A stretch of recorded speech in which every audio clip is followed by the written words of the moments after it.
Well, welcome once again. This is the Doctor of Digital podcast. The purpose of the show is to transform your business and life with education and inspiration.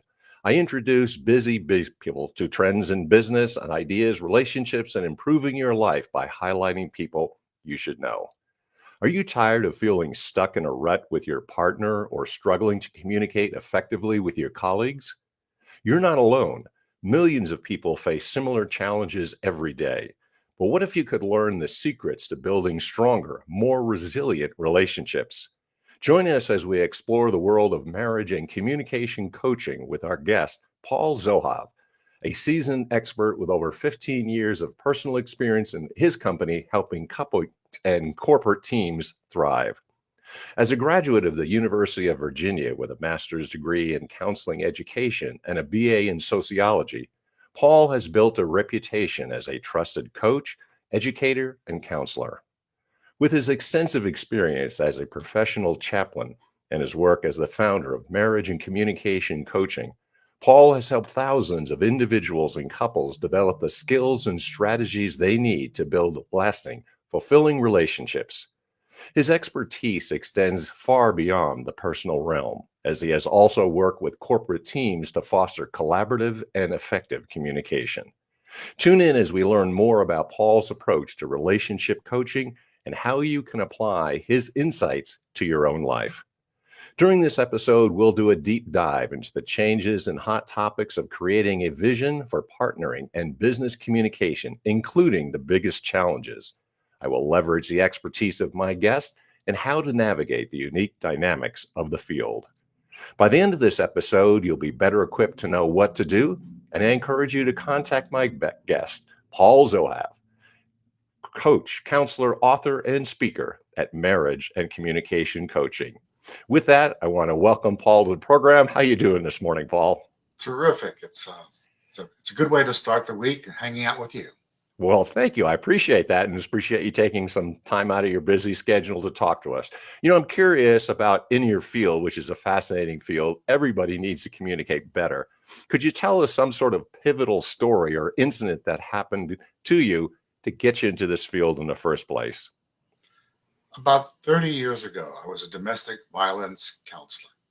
I'd gotten my degree from the University of Virginia. And I sought for where I could make the most difference, and it was with helping, Sure. families with domestic violence and abuse. Yeah.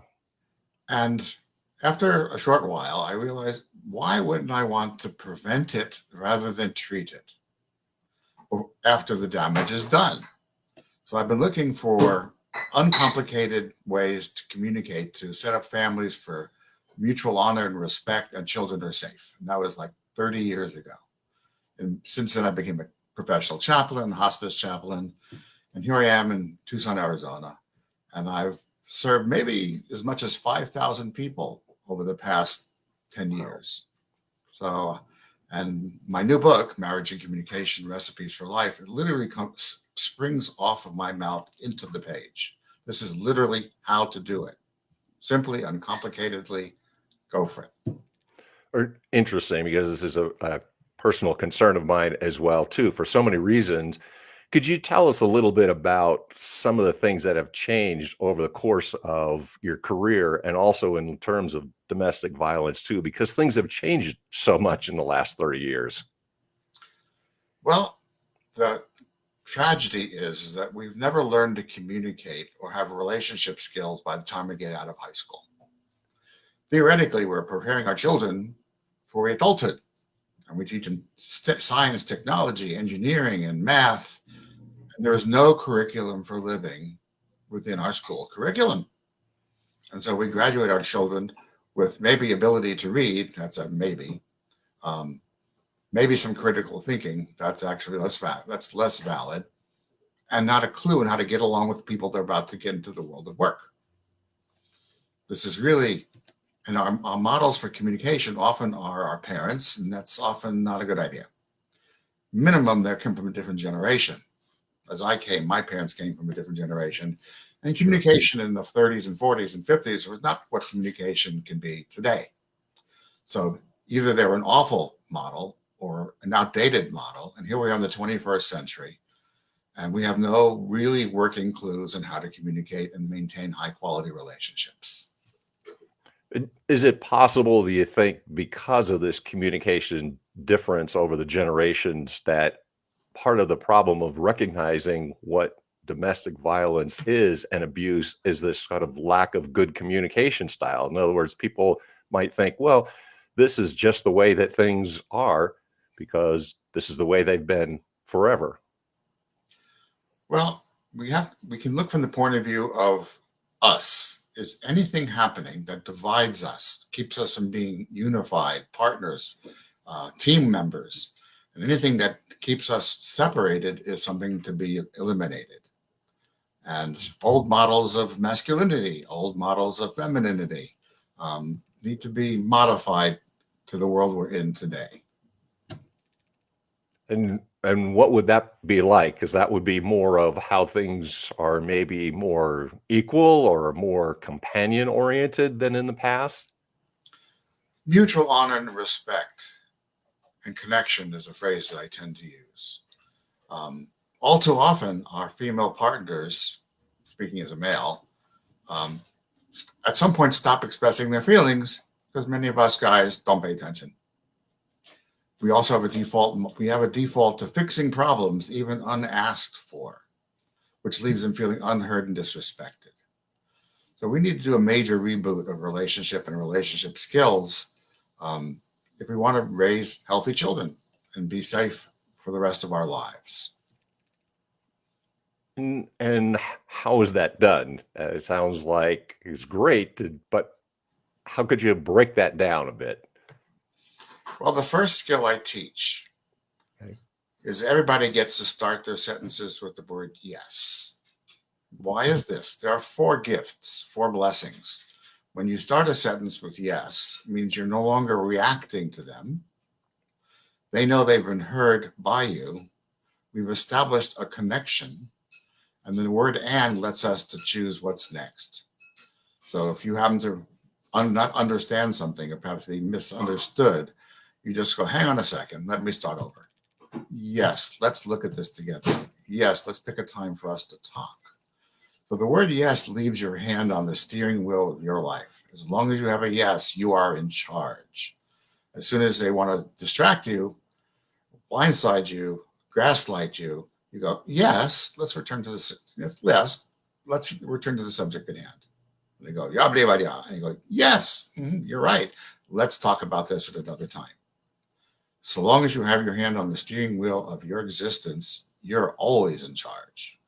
If you don't like it, yes it. And that's where the first place we begin. The second place I would recommend is Okay. getting fairly friendly with the word seems. It seems that we speak declaratively, like I'm doing right now. We speak as if everything sounds like the truth. It might be an opinion, it might be a thought, it might be a feeling, but to our listener, it sounds like it's the truth, which creates some mischief because they're automatically evaluating what they heard us say. Or is it right? Is it wrong? Is it good? Is it bad? Do I agree or disagree? It's an automatic mechanism to seek to evaluate what they heard us say. Well, if what I say to you doesn't match what you believe, intend, or remember, we'll start arguing about whose truth is truer, whose reality is most real, and who's right and who's wrong. Under those circumstances, listening is gone, communication is nil, and for that we need the word seems. Seems to me that we avoid talking about. Seems to me that we bring the past in again and again.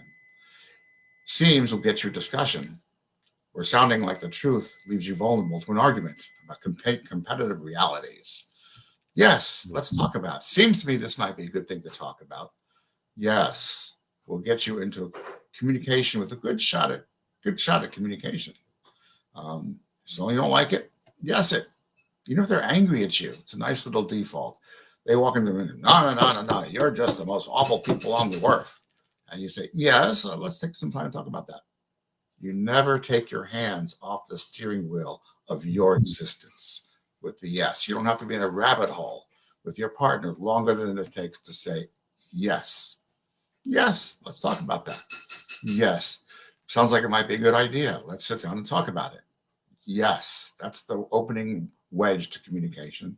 And seems leaves you in a position to discuss. If you don't like it, yes it.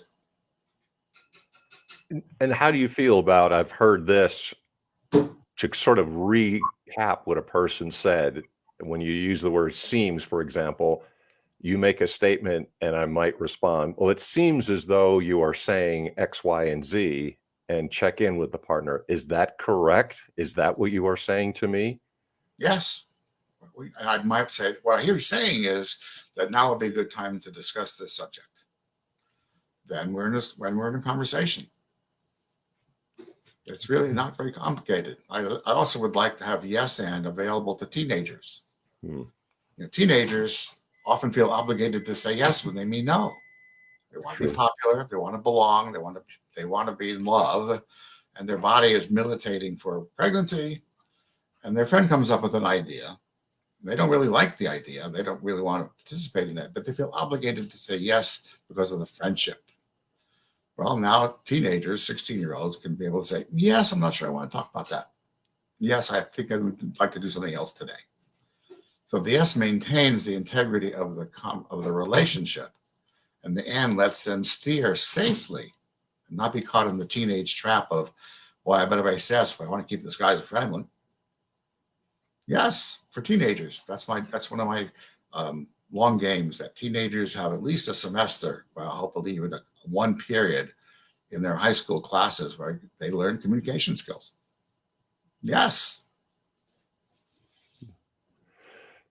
Is there a way of saying, and for a person to determine, because you're an expert on communication, is every couple capable of communicating well? Or in your experience, have you come across people who you say, no matter what I do, these individuals are incompatible and they will not be able to work out because they don't have good communication skills?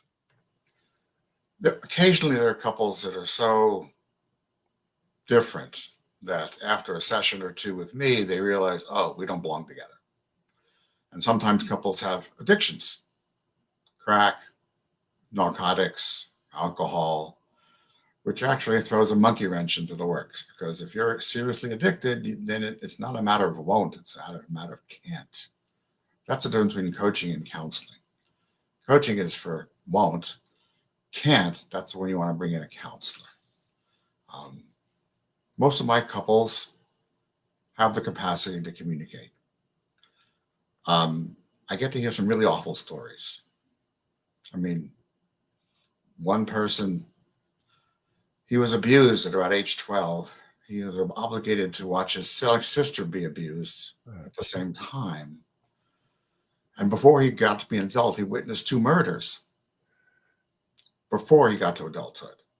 Now that'll put a dent in your fender. And yet he came out. But his relationship with his spouse now is very workable. So I've heard some true tragedies, awful, awful childhoods. And one person, he was so busy surviving his neighborhood that he really didn't learn to read very well. He was constantly focused on safety. It's hard to learn when you're focused on safety. Mm-hmm. I've heard some true tragic situations, and by and large, now that they're adults, I have a way in. And is there a way, because this is obviously like terrible story, it's a traumatic experience, and I've heard this phrase that sometimes people will bond actually over trauma. And how do you distinguish and get past those traumatic experiences? Is it possible? And how does a person do that? And have you worked with people that have said they've had traumatic experiences and yet they've been able to come out on the other side and develop good and solid relationships with others?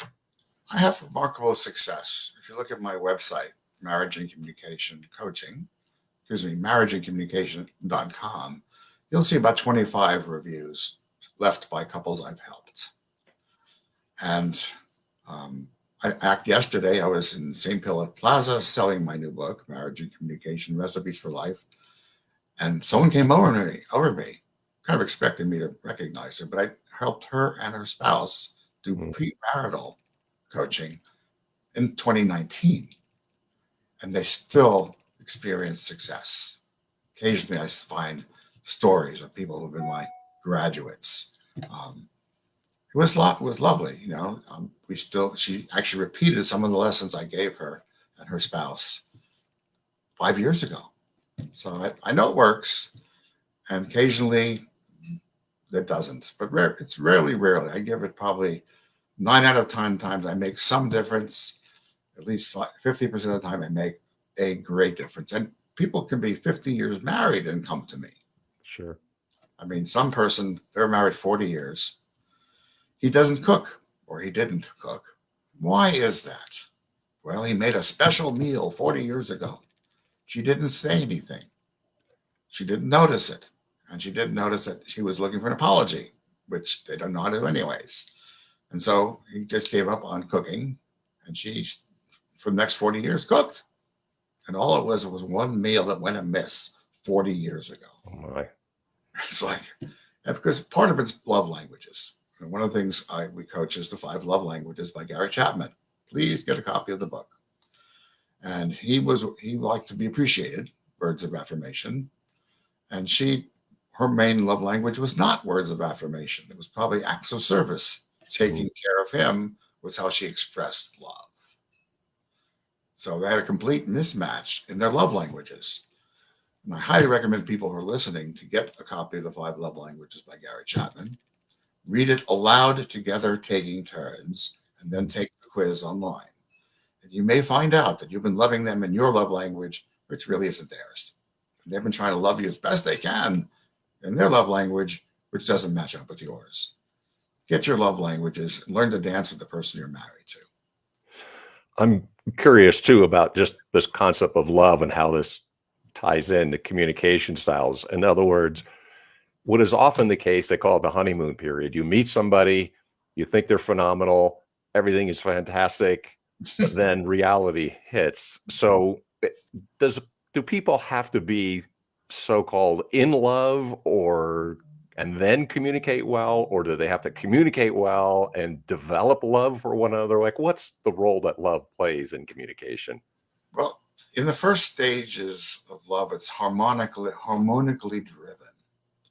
They are the perfect person for me. We will be happy forever. And that lasts 1 to 2 years, where your sense of judgment is distorted by the hormones of both of you, which is probably a good idea, because if people really understood what being married was like, they might not get married. But in the bliss, the honeymoon period, everything is right. They'll just, oh yeah, they're perfect. Then about 2 years later, they exit that stage and now they have children. Maybe part of God's design. You know, John in Genesis it says you should be fruitful and multiply. And a lot of the nonsense you see watching commercials on TV is all dedicated to people getting together, hooking up, and making kids. It's another conversation I've become aware of. But in the beginning, you don't have a whole lot of choice, unless it's an arranged marriage, and that's a different conversation. But when hormones are fogging your mind, it takes a year or two to exit that stage. The honeymoon stage can last far longer than you can imagine. And when people say, I love you, it means it's about them, not you, or right, about you, not them. Being in love is something fades when relationships don't work. They say, I love you, but I'm not in love with you. Let's get divorced. And sometimes they come to me at that stage. So in love is an intermediate stage. Being in love is important to nurture when you are married to somebody. You need to play with them, pay attention to them, listen to them, honor them, be aware of them, and dance with them. Is there a way to say sometimes relationships don't work out from the beginning? Let's say if you don't have that honeymoon period in the first year or so, but sometimes people sort of say, well, I'm going to stick it out because of financial reasons or there are children involved or things of that nature. So if it's rocky from the beginning, is that an indication that this is a relationship that's not going to work? Well, taking a step a little bit further back, you might notice, and most men are unaware, how unsafe it is to be a woman in this world. Anywhere. It's true. They park in brightly lit spaces. They watch how they dress. They know that they go to the bathroom in pairs. They know that most murder-suicides are male-oriented, and they live in a society that tells them they aren't in charge of their health and well-being. So they spend a significant amount of their attention on safety in a way that you and I as men do not. So for them to agree to be with us, they have to feel safe with us. They have to be able to trust us. And part of the agenda when you're dating somebody, their agenda is, can you listen? Do I feel safe? Do we have a possible future? And if the answer is no, they don't date us twice. They don't marry us ever. However, some people do manage to get through that, and they do marry. And then someone cheats, which completely blows the relationship out of the water. Trust is gone. Forgiveness is hard to find. And then I get about maybe a third or a quarter of my patients have experienced some degree of infidelity. And I also point out to them that infidelity is a symptom. It's not a cause, in which case the correct question is, what is a symptom of? And that's where we go to work. Among the things, love languages, personality types. Some people tend to think first and feel later. This is like Sheldon in Big Bang Theory. Then people tend to process life first through their emotions. And then after it's been honored, we can talk. So it's also important to go to 16personalities.com and take your personality quiz and exchange the results. And it can be very frustrating if a thinker argues his female partner out of their feelings. You shouldn't feel that way. I didn't mean it that way. Why are you so upset? Says a thinker to a feeler who says, you don't care about me or my feelings. And our relationship starts to sink. That's only the beginning of that conversation. So once you know how they process life and how they feel loved, you have a good shot of a relationship that lasts for a lifetime. I'm sure you're familiar with Jordan Peterson. It's one of the things I've seen and heard him say, that if you don't trust, and particularly for women, if you don't feel safe, that's probably a red flag that this is not a good relationship. And he says, if you lose trust and someone has betrayed you, then it's extraordinarily difficult to see things that could ever possibly work out, because you've got to trust. If they don't feel safe, you don't get a third date. If they don't feel safe, unlikely they'll say yes when you propose to them. Why would you volunteer for trauma? If you don't, they really check us out significantly. Am I safe? Can I trust this guy? Can I rely on him? And if the answer is no, you're not going to get married. If your marriage is based upon, say, a narcissist who will do everything to make you think he's God on earth, and then you find out that you lost yourself in the process. So that can take a little while to understand that you're married to a narcissist that manipulated you into loving them, paying attention to them, being ruled by them. But once you get it, hopefully you get it, not all people do, you leave. It's tough to be around a narcissist because they do everything to make you think they're perfect.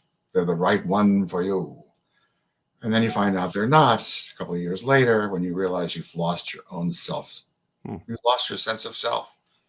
And that hopefully will be the beginning of your exit to that relationship.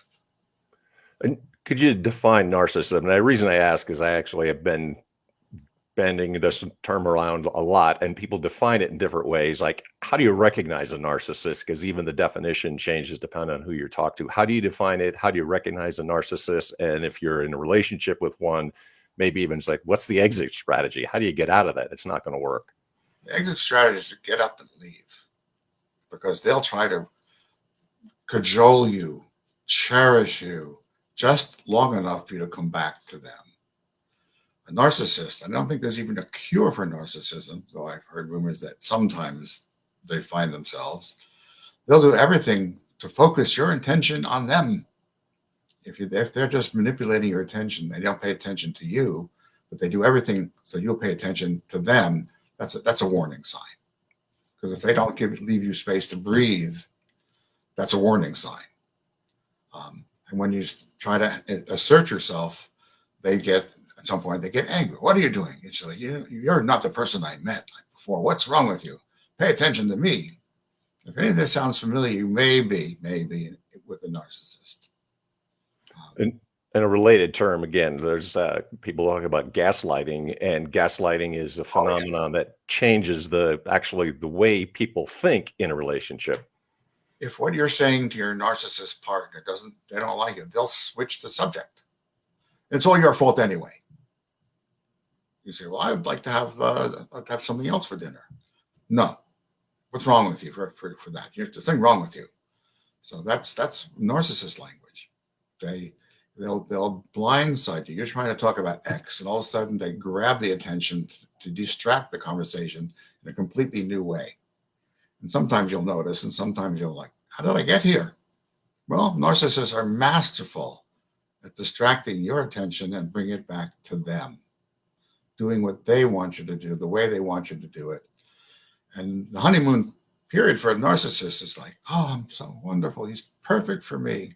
And then it turns upside down. And all of a sudden, I'm doing everything he wants or she wants.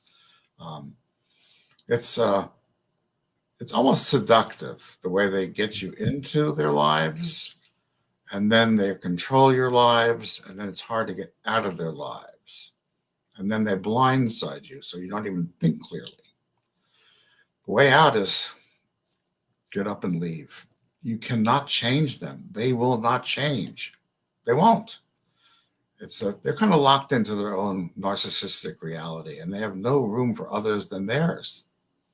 So don't hope that they'll change someday, because they won't. Don't think that one day they'll start listening to you, because they won't. So the only really way out is get out the back jack, you know, and get out. Just leave, and then they'll protest and try to lure you back. Don't be fooled. You have no possibility of a healthy relationship with someone built like that. Get out, leave safely. Maybe a matter of safety, because if you're married to a domestic abuser, you want to have your bag packed just in case you have to leave in a moment's notice. Be safe, get out. Cut up all conversation with them, because they know how to lure you back. They'll, oh, please forgive me. Aha, aha. And you might be tempted to forgive them, but after the third time, keep going. Leave, get out. Fascinating. And I'm wondering if you could apply, because we haven't said anything about the corporate experience, because I think these phenomena are also very clear in many corporate structures too, in many companies. So could you apply some of these principles to a business or in a company's setting? Well, it's the same set of skills. I mean, first of all, if your marriage is not working well, when your performance and productivity at work will be compromised. So if you bring your marriage to work, it's going to cost everybody. Mhm. If the managers cannot speak to each other with mutual honor and respect, they spend more time in dispute than actually collaborating. And if they cannot communicate to the employees who do the work, it's a train wreck. Yeah. If the people who own the business are unable to communicate their vision for the corporation with to the people that will manage and then do the work, and they can't communicate to their clients, and they're not able to communicate effectively to their shareholders, the graveyard of corporations is full of corporations that just completely have not the culture of communication in every level of communication. And I actually promise that when communication and relationship skills are brought to every level of a corporation, the bottom line will take care of itself. And it starts with yes, ands, and seems. I've been looking for uncomplicated for 30 years, and yes, ands, and seems are about as bedrock, uncommunicated. Because if your manager is being a bully, which happens, you go, yes, I'm not sure what you're saying to me. Could you tell me some more? Or yes, and I need to take a break. Or yes, and I'm going to go to HR and discuss how our communication is breaking down. Starts with yes, and the and lets you steer. And yes, ands, and seems at every level of a corporation will do you a lot of good. And people there are a lot of corporations and enterprises and businesses that are limping along for the lack of communication skills. And it's not difficult. Give me an hour I'd say 5 minutes, but then you think I'm boasting. But give me an hour and I'll help transform your corporate communication culture. You Let can stop. You can solely give me a copy of my book. Yep. And this is something I'm very curious about. So there's lots of topics and some things we've covered today.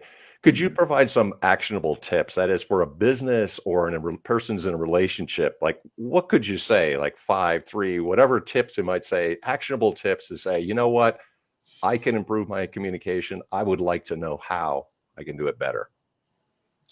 It begins with yes. If something's not working for you or for your client or customer or patient, you're a doctor, let's say, or a nurse, and the patient's family is anxiously awaiting the outcome of whatever it is the patient is into the hospital for.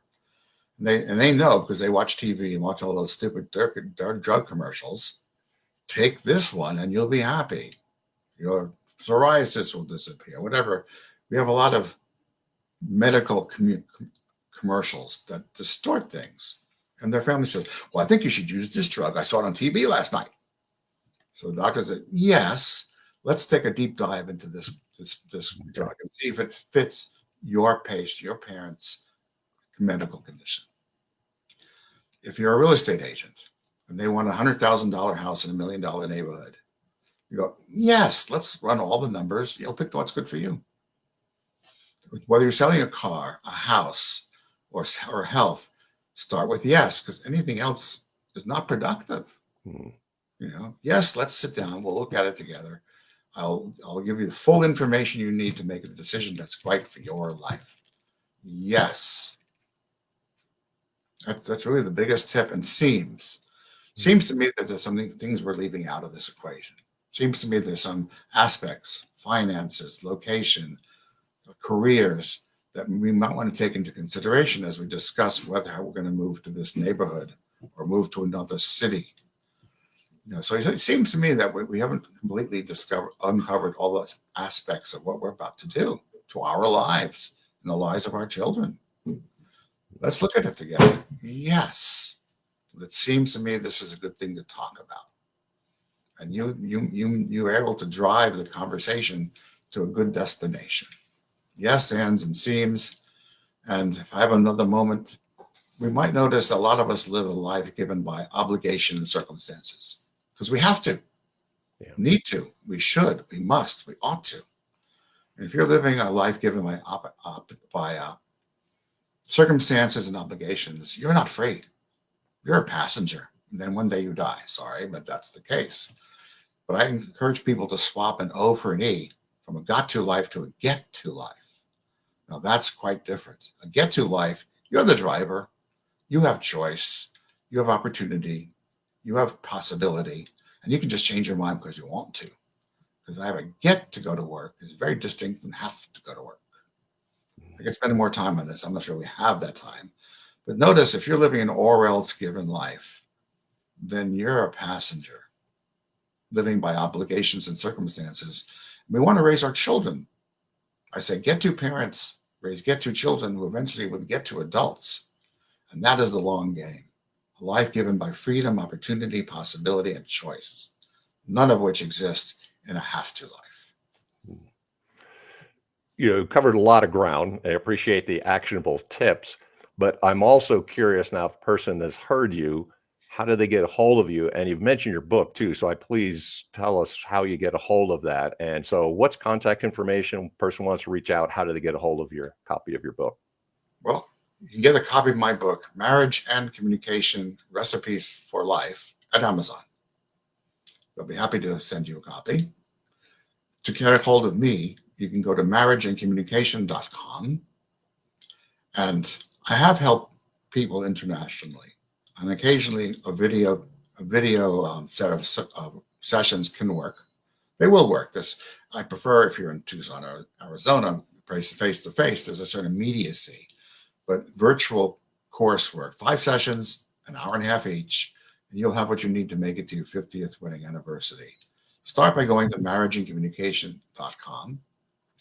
And by all means, if you're a self-motivated, good self-learner, get a hold of Marriage and Communication Recipes for Life, which, by the way, are organized as recipes It is not a book intended to be read from cover to cover. There are 16 recipes. Pick the one that calls to you, go there. It'll show you exactly how to do it, or explain it if you want to understand explanations. Marriage and Communication Recipes for Life. This came out about 3 weeks ago, so I'm kind of excited that I've been able to translate the way I handle couples and relationships. I put it into a easy, accessible book recipe form. Only in this case, the cake is your life. Marriageandcommunication.com. Well, Paul, I want to thank you for your time because you've got an extraordinarily terrific background and a really fascinating approach to improving communications, which is very difficult, but you've been able to synthesize it and also express it in a very understandable way. So I appreciate your time and your expertise. Thank you for being my guest today, and hopefully people will reach out to you. It's absolutely worthwhile. From Rotary Club to corporations, invite me in. I promise to make a difference. Thank you so much. Thank you, Paul. I appreciate your time. Thank you.